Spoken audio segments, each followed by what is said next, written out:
Sahabat-sahabat yang dirahmati Allah, ada yang bertanya apa hukumnya divaksin. Sahabat-sahabat yang dirahmati Allah, ya sekarang sedang mewabah COVID-19.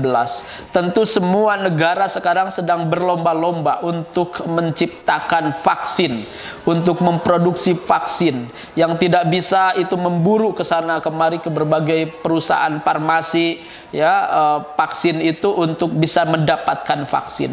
Yang jadi masalah nanti kalau Indonesia sudah dapat vaksin atau bisa menciptakan vaksin, gimana hukumnya kita divaksin?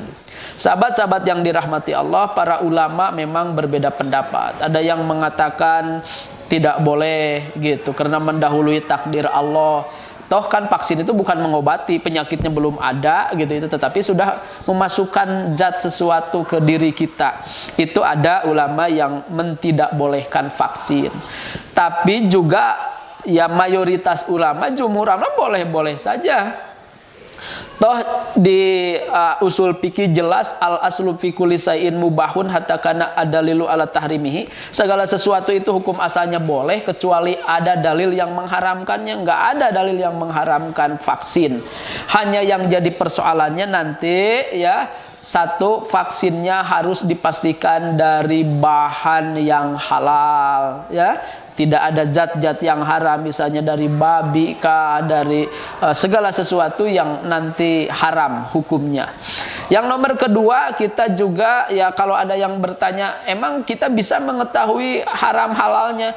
Ya gampang saja, tanya kepada ahlinya, kan jelas gitu, segala sesuatu itu harus diberikan kepada ahlinya. Kalau menurut ahli dalam hal Indonesia mungkin BP POM ya, itu bisa kita mendiagnosa, mendeteksi bahwa vaksin ini kadarnya termasuk bahannya, komposisinya ini dari bahan yang halal atau dari yang haram.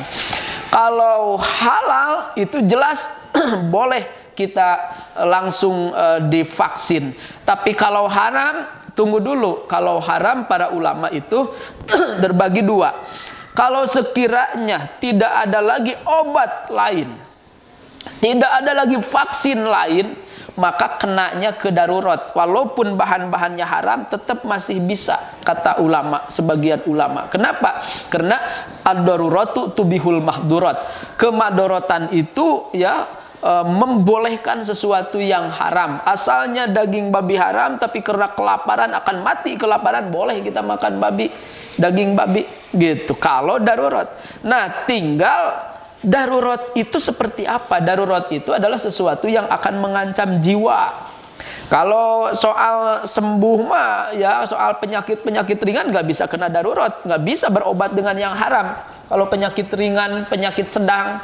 Tapi kalau penyakitnya yang akan membuat kita mati, itu dibolehkan berobat dengan yang haram gitu. Karena tadi ad-daruratu tubihul mahdurat. Sesuatu yang haram bisa jadi boleh jika ada kedaruratan gitu. Selanjutnya yang harus ditanyakan juga, apakah darurat virus ini mengancam jiwa? Itu sudah jelas, itu udah dikaji, bukan hanya dikaji, di depan mata kita bergelimpangan orang meninggal, berarti sudah kena tuh. Kalau nanti ada vaksin untuk virus corona ini dan tidak ada vaksin yang halal kecuali yang haram, maka kita sudah bisa kena di pembolehan. Karena tadi ya, sesuatu yang haram bisa jadi boleh kalau darurat. Darurat itu kalau mengancam jiwa. Sedangkan sedangkan virus corona jelas mengancam jiwa kita kalau tidak ada yang halal.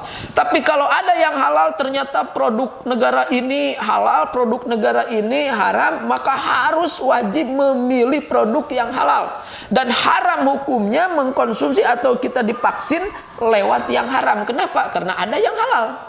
Karena tadi pembolehan yang haram itu jika tidak ada yang halal. Tapi kalau ada yang halal, maka vaksin yang haram itu nggak bisa dikonsumsi. Hukumnya kena dosa itu kita.